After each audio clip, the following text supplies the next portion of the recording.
Main-main sekali. Rakyat Malaysia pun nak tengok juga. Ada pihak polis hari ni datang. Saya tak tahulah apa benda yang dia nak kan. Main-main jemput saya datang. Main lah. Boleh tak agak-agak sampai bila? Ada orang tangkap ke?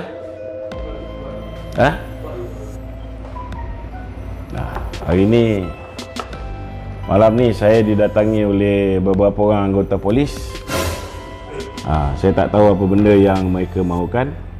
Jadi saya rasa malam ni cukup lah. Kalau tidak dia orang tunggu lama sangat. Dia orang dah tunggu lama dah. Okey tuan, silakan.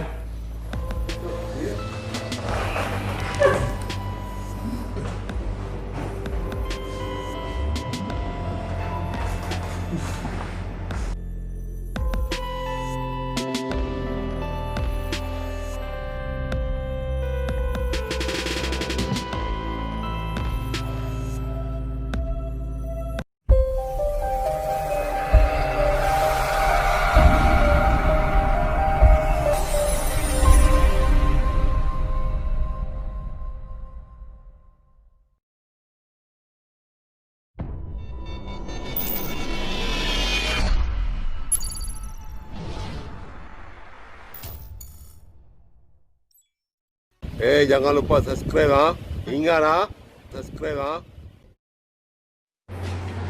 Assalamualaikum warahmatullahi wabarakatuh. Atas permintaan ramai, maka malam ni kita sekali lagi ke udara untuk membincangkan isu-isu semasa, termasuk isu ekonomi pra belanjawan 2021. Jadi sesiapa yang ada sebarang persoalan, pertanyaan, bolehlah ditulis dalam ruangan komen live FB ni. Dan bersama-sama saya malam ni ada beberapa sahabat-sahabat yang hadir, yang akan bertanyakan soalan-soalan kepada saya, dan dalam masa yang sama mereka juga akan membaca soalan-soalan tuan-tuan yang berada di rumah. Okey, silakan. Datuk, tadi 10 jam yang lepas, Malaysia kini ada boleh menyebut silent, bahawa silent. pemimpin Perikatan Nasional berkumpul untuk mesyuarat di Hilton. Ya. Dan saya difahamkan melalui satu Facebook posting Datuk Zahari Mat Yassin, seorang blogger, yang mengatakan bahawa Datuk Seri Zahid Hamidi, Presiden UMNO, sudah keluar daripada mesyuarat itu kerana tidak setuju. Dikatakan bahawa Tan Sri Muhyiddin telah offer 3 juta ringgit bajet kepada setiap ahli-ahli Parlimen Pembangkang. Jika sekiranya perkara itu betul-betul wujud, apakah pandangan Datuk dari segi implikasi politik negara selepas saja bajet ini dilulus atau tidak? Itu soalan pertama saya, Datuk. Okey, pertama sekali sebaik saja saya membaca kenyataan yang mengatakan bahawa berlakunya sogokan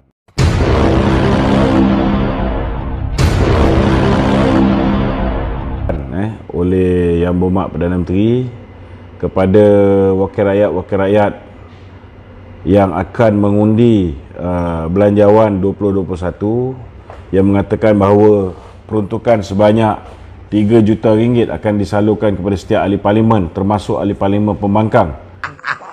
Mantap. Sekiranya belanjawan ini diluluskan, saya telah menghantar satu mesej kepada Datuk Seri Ahmad Maslan, Setiausaha Agung UMNO, untuk bertanyakan sama ada benar perkara ini ataupun tidak. Jadi sehingga saat ini saya masih belum dapat sebarang konfirmasi. Tetapi sekiranya saya jawabnya, sekiranya benda ini benar-benar berlaku, saya anggap ini adalah satu benda yang tidak sepatutnya berlaku, dan ini juga membuktikan bahawa sekali lagi Tan Sri Muhyiddin menggunakan kaedah menyogok ahli-ahli parlimen bagi memastikan belanjawan diluluskan, dan dalam masa yang sama bagi memastikan undi tidak percaya ke atas diri beliau tidak berjaya. Sebelum ni kita tahu bahawa ahli-ahli parlimen daripada UMNO telah ditawarkan dengan jawatan-jawatan seperti contohnya Datuk Seri Nazri Aziz telah ditawarkan jawatan pengerusi PNB, dan kemudian kita dimaklumkan pula oleh Yang Berhormat Mulia Tengku Razali Hamzah, beliau juga telah ditawarkan dengan jawatan pengerusi Petronas, tapi alhamdulillah kedua-dua mereka telah menolak tawaran ini. Ini menunjukkan bahawa ahli-ahli parlimen daripada Barisan Nasional masih penuh integriti dia dan tidak mudah berkompromi dengan apa yang cuba dilakukan oleh Tan Sri Muhyiddin Yassin. Okay. Dan kalau benarlah perkara ini berlaku, saya rasa ke bawah duli tuanku harus membuat satu keputusan yang tegas, kerana rata-rata yang telah melafazkan ikrar untuk menyokong Belanjawan 2021, kebanyakan daripada mereka melakukan perkara tersebut lebih kepada untuk menghormati kenyataan yang dikeluarkan oleh pihak istana. Sama ada kenyataan itu datang daripada ke bawah duli tuanku ataupun tidak, saya tidak pasti. Tapi saya curiga dengan kenyataan ini, kerana saya yakin bahawa tuanku seorang yang bijaksana, beliau tidak akan sesekali mencampuri urusan politik negara. Dan sewajarnya sekiranya sogokan ini sekali lagi berlaku, maka ke bawah duli tuanku patut memberikan nasihat kepada Yang Berhormat Perdana Menteri, kerana saya merasakan perkara ini kalau berterusan dilakukan oleh Perdana Menteri tanpa henti demi untuk menyelamatkan tengkuknya, maka akhirnya yang akan punah ialah rakyat dan juga negara. Hari ini rata-rata rakyat bising, walaupun hari ini kita tengok dalam posting Tan Sri Muhyiddin, beliau menghantar bekalan pergi ke Sabah dan Sarawak, Labuan.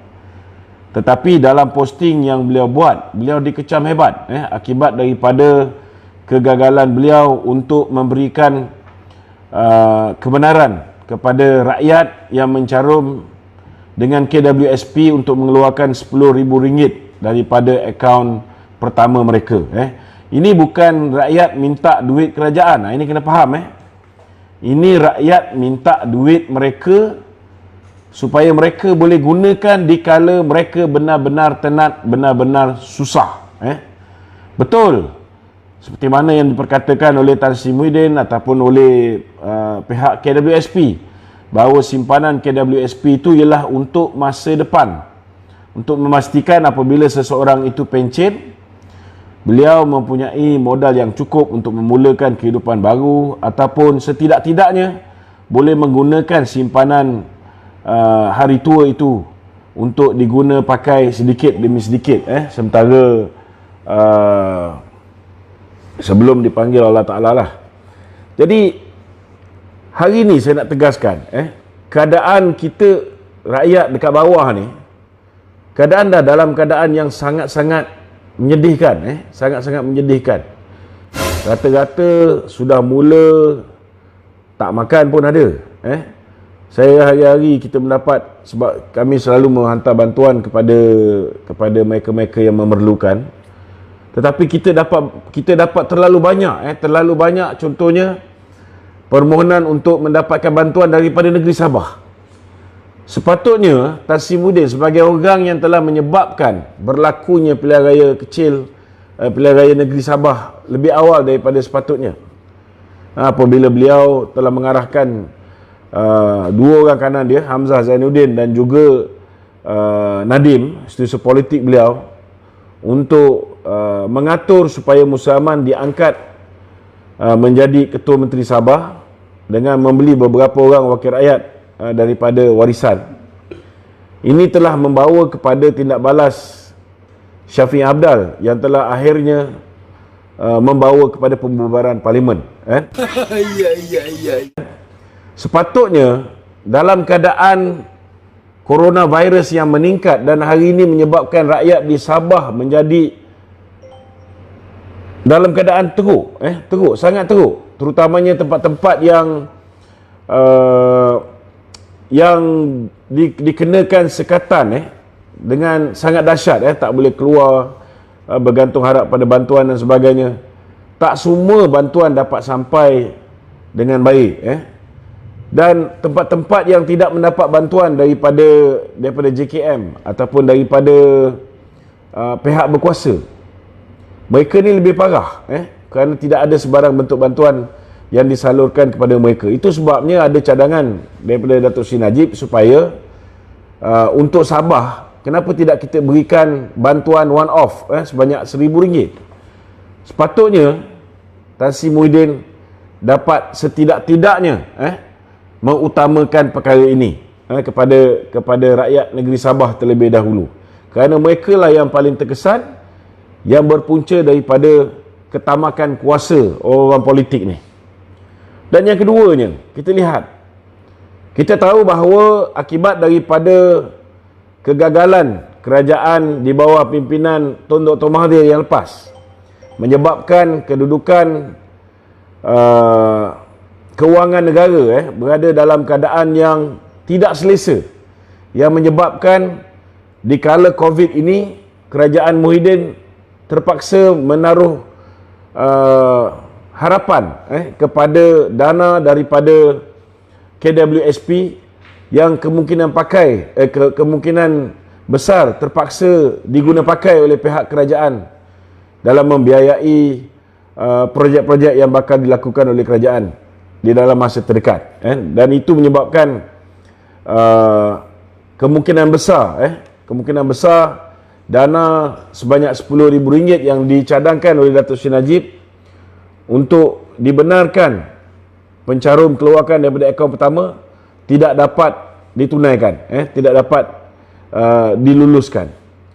Namun dalam keadaan yang begitu parah hari ini, sepatutnya kita belum lagi parah, kerana kita masih lagi kita memberikan moratorium daripada April sehingga 30 September. Oktober orang baru mula membayar bil-bil pinjaman kereta, pinjaman perumahan, pinjaman peribadi dan sebagainya. Namun walaupun bulan pertama ini kita lihat kesengsaraan, keperitan yang dihadapi oleh mereka ni, bukan hanya perit kerana terpaksa mula membayar pinjaman kereta, rumah, pinjaman peribadi, tetapi sekali lagi terpaksa berkurung di rumah, terpaksa mengikut SOP yang telah ditetapkan oleh kerajaan bagi mengekang kononnya wabak COVID-19. Jadi sekiranya saya nak memberikan cadangan, sekiranya RM10,000 yang nak dipohon oleh rakyat ini, pencarum KWSP ini, tidak boleh diberikan secara one off, apalah salahnya kalau kerajaan mengambil keputusan untuk diberikan secara bulanan sepanjang tempoh permulaan COVID ini untuk gelombang kedua. Mungkin boleh diberikan pinjaman ini RM2,000 setiap bulan. Maknanya setiap bulan pencarum-pencarum ini boleh mengeluarkan daripada akaun mereka sebanyak RM2,000 hanya untuk bertahan dalam tempoh 4-5 bulan yang akan datang. Kalau ini pun tak mampu dilakukan oleh kerajaan Muhyiddin, saya tak tahu apa yang bakal berlaku kepada rakyat Malaysia. Dan kalau ini berterusan, saya rasa tak payah tunggulah hari tua. Mungkin kita akan berhadapan dalam satu keadaan di mana rakyat Malaysia mungkin ada yang mati kerana kebuluran akibat daripada kegagalan ibu bapa dan juga pekerja-pekerja untuk meneruskan kehidupan mereka apabila mereka tidak boleh keluar cari makan, tak boleh bekerja dengan arahan-arahan yang mengarut, contohnya macam hanya 10% kaki tangan pengurusan yang dibenarkan untuk bekerja. So benda-benda macam ni sangat menekan, sangat menekan. Jadi saya harap dalam belanjawan yang sudah pun mula mendapat reaksi balas daripada pembangkang, saya tengok Menteri Kewangan baguslah, ini satu benda yang saya puji. Mereka pergi berjumpa dengan pembangkang, mereka pergi berjumpa dengan parti-parti komponen di dalam kerajaan untuk mendapatkan feedback, tetapi jangan hanya mendapatkan feedback tetapi tidak mendengar apa yang telah diutarakan. Khususnya UMNO hari ini, mereka telah memberikan lebih kurang 6 cadangan utama untuk dipertimbangkan oleh pihak kerajaan.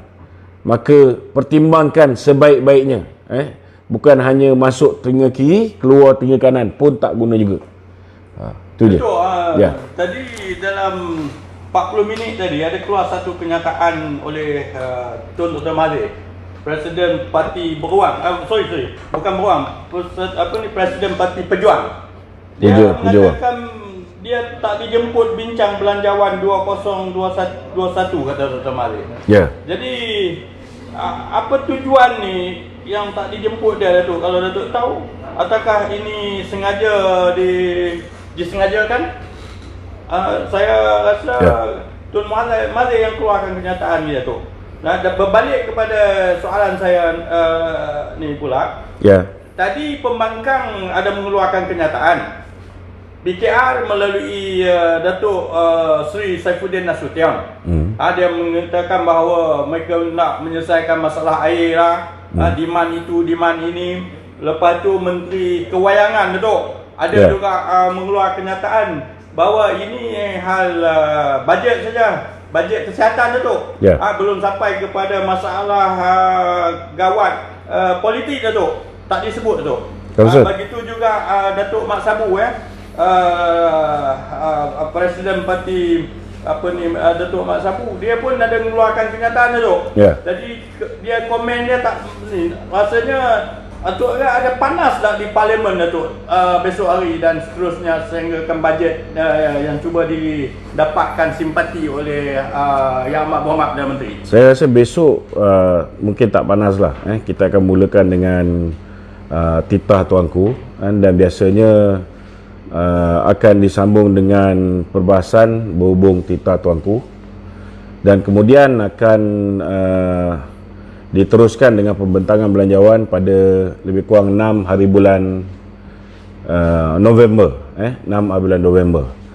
Dan kalau nak panas pun 6 hari bulan November dan ke atas, apabila belanjawan tu mula-mula akan dibahaskan oleh Ketua Pembangkang, Ketua Pembangkang Anwar Ibrahim akan membahaskannya, dan kemudian akan dibahaskan oleh ahli parlimen daripada kerajaan, dan kemudian dibahaskan oleh ahli parlimen daripada pembangkang, sehinggalah akhirnya mungkin akan diundi untuk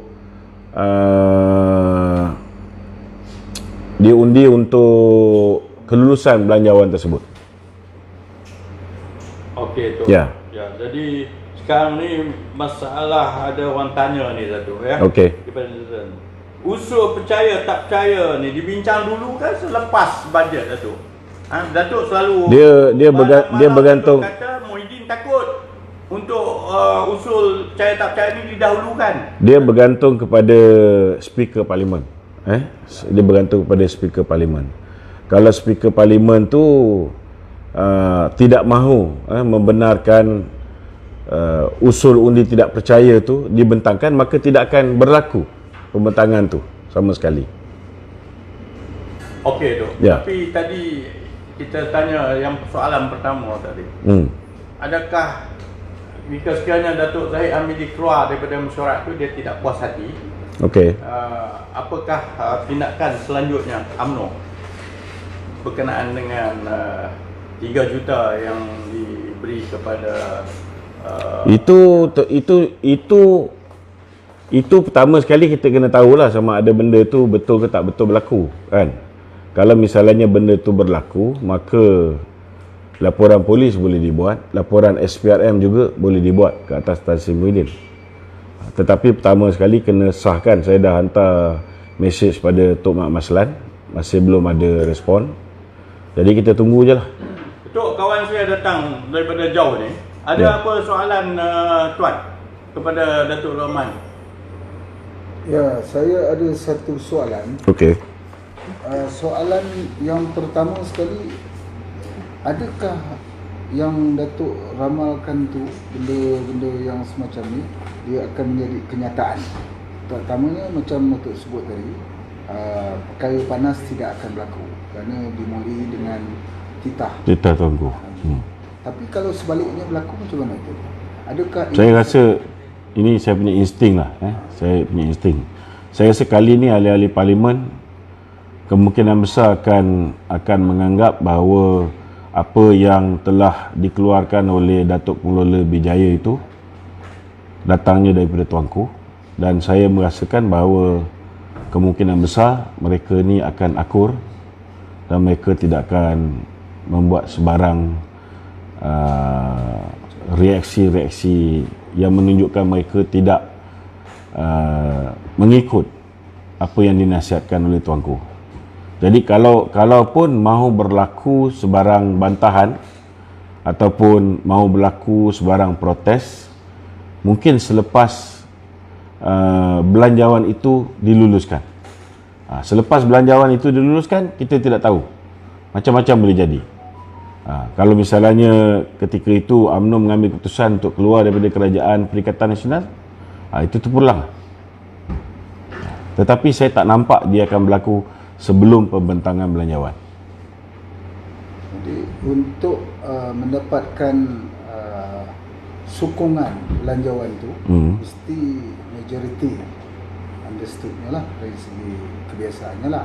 Tapi kalau ini cerita kalau andaian itu berlaku, yang dikatakan rasuah tadi, yang 3 juta tadi, itu macam mana pandangan Datuk? Kalau benda tu berlaku, kalau benda tu benar-benar berlaku, maka sewajarnya lah laporan SPRM dibuat dan sewajarnya tindakan diambil. Tak boleh dibiarkan benda ni berterusan. Datuk, makna dia Datuk, kalau Tan Sri Muhyiddin mengamalkan sistem perkara 3 juta tu, adakah sama apa yang Tun Mahathir cakap, Datuk Najib mengamalkan cash is king? Betul ke Datuk tu? Dari segi anggapan saya lah. Makna dia cash, kalau duit kerajaan ada, ambil duit, bagi. Macam merasuahkan ahli-ahli parlimen. Tak boleh, dia tak boleh macam tu. Tak boleh. So yang Tun Mahathir duk cakap tu, apa dia kata, duk hina Datuk Najib? Kata Datuk Najib ni cash is king. Kalau nak kira cash is king ni, kebanyakannya yang dilakukan oleh Mahathir. Oh, Mahathir. Ni sekarang ni Kalau nak kira cash is king, yang paling kaya kat Malaysia ni, antara anak-anak Melayu yang kaya kat Malaysia ni, anak-anak Mahathir. Ya. Datuk nak tanya ni, ada peguam Melayu seorang ni. Ya. Dia terlajak, cerdik lah tu, budak peguam muda ni. Dia saman agung, saman istana, saman keadaan Malaysia tu. Jadi banyak komen-komen lah yang sinis lah. Mengapa pula peguam Melayu Shah Iskandar. Shah Iskandar. Syed Iskandar. Syed Iskandar. Dia ni, dia ada kata, dia ni banyak disandarkan kepada PKR lah. Ada yang sandar kepada pembangkang lah. Ada motif. Yang saya tahu dia ni ialah peguam kepada Khairuddin. Khairuddin ni kalau dulu memang dengan Tun Dr. Mahathir, tapi hari ni dia dengan Azmin Ali. Maknanya dia dengan Tan Sri Muhyiddin. Oh, makna dia tu, ini makna dia Dan kalau kita tengok lah. dalam ucapan Tan Sri Muhyiddin pun masih lagi merasakan bahawa jalan keluar terbaik bagi mengelakkan pilihan raya ialah dengan mengadakan darurat. Masih lagi mengulangi keperluan darurat, dan kita tengok kenyataan daripada Rais Yatim pun beliau mencadangkan supaya Tan Sri Muhyiddin sekali lagi memohon supaya apa dia panggil, supaya menghadap kembali tuanku untuk apa dia panggil, memohon darurat. Ya. Jadi ada lagi tuan? Ya, saya nak tanya juga, berhubung dengan berkaitan dengan andaian kita tadi, yang dikatakan akan berlaku ni atau sudah berlaku ni rasuah. Ini kalau sudah berlaku, maka pelanjawan ini akan diluluskan. Ini seolah-olah nasi sudah menjadi bubur. Ya? Jadi macam mana kita nak cari jalan, cari proaktifnya supaya benda ini tidak berlaku. Kerana ini, amalan ini amat merosakkan negara. Macam mana Datuk punya pandangan? Dia belanjawan boleh diluluskan, tetapi selepas belanjawan, kerajaan mana yang akan melaksanakan belanjawan itu, melaksanakan melakukan pemerintahan, itu tidak semestinya orang yang sama. Itu kena faham tu. Jadi kalau kita tengok senario hari ini, nasihat baginda tuanku ataupun pegawai yang telah menulis surat ni mengatakan bahawa dia meminta supaya disokong belanjawan ini, tetapi tidak ada sebarang kenyataan yang mengatakan harus mengekalkan Tan Sri Muhyiddin sebagai Perdana Menteri. Jadi benda ni boleh berlaku selepas pembentangan belanjawan. Maknanya untuk belanjawan mungkin ahli-ahli parlimen menghormati apa yang telah pun dikeluarkan oleh pihak pegawai istana, tetapi selepas saja belanjawan itu diluluskan, itu terpulang kepada ahli-ahli parlimen sama ada mereka mau terus mengekalkan Tan Sri Muhyiddin ataupun tidak. Itu hak mereka. Ya. Jelas. Datuk, ada satu soalan lagi Datuk. Sahabat Datuk ni dia memberi cadangan supaya Perikatan Nasional tetap ada strategi walaupun tanpa UMNO. Dan dia cadangkan supaya UMNO tarik diri Datuk sekarang daripada Kerajaan Perikatan Nasional. Apa pandangan Datuk daripada ni? Orang yang tulis ni bagi tu ni lah Datuk. Dia minta saya tanya juga dengan yang berbagai. Ya, saya secara peribadi daripada awal lagi pendirian saya konsisten. UMNO tidak sepatutnya bekerjasama baik dengan Mahathir maupun dengan boneka Mahathir. Kan? Kalau misalnya UMNO terus bekerjasama, maka ini akhirnya akan membawa padah dalam pilihan raya umum yang ke-15. Kerana setiap kesilapan yang dilakukan oleh kerajaan hari ini, UMNO perlu bertanggungjawab sama. Kan? Jadi dalam keadaan UMNO diberikan peranan yang kecil, tidak dilibatkan dalam contohnya dalam perkara-perkara yang melibatkan polisi ekonomi, yang melibatkan perkara-perkara yang melibatkan kementerian-kementerian penting seperti pendidikan, seperti pembangunan luar bandar. So benda ni akhirnya akan menyebabkan pengundi akhirnya akan menghukum Kerajaan Perikatan Nasional dan dia akan menghukum sama UMNO. Jadi jalan yang paling selamat kalau itu hari dia orang ni dengar cakap kan, mungkin kita punya pengaruh tidak merosot. Kalau kita tengok pengaruh BN semenjak menyertai Kerajaan Perikatan Nasional ni memang jauh merosot berbanding dengan sebelum ni. Sangat merosot. Okey Tok. Kawan ni, sahabat Datuk ni, Facebook friend Datuk ni, dia tanya, agak-agak sampai bila kerajaan pimpinan Tan Sri Muhyiddin ni boleh bertahan Datuk? Ada apa tuan? Kenapa tuan? Ya? Main-main sekali. Rakyat Malaysia pun nak tengok juga. Ada pihak polis hari ni datang. Saya tak tahulah apa benda yang dia nak kan. Main-main jemput saya datang. Main lah. Boleh tak agak-agak sampai bila? Ada orang tangkap ke?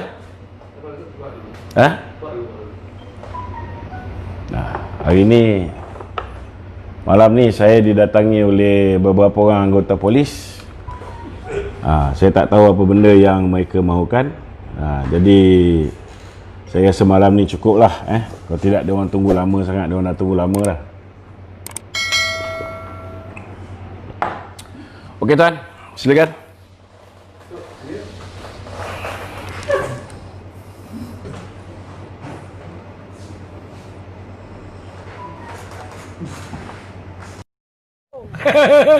Ngopi ơi, ngopi.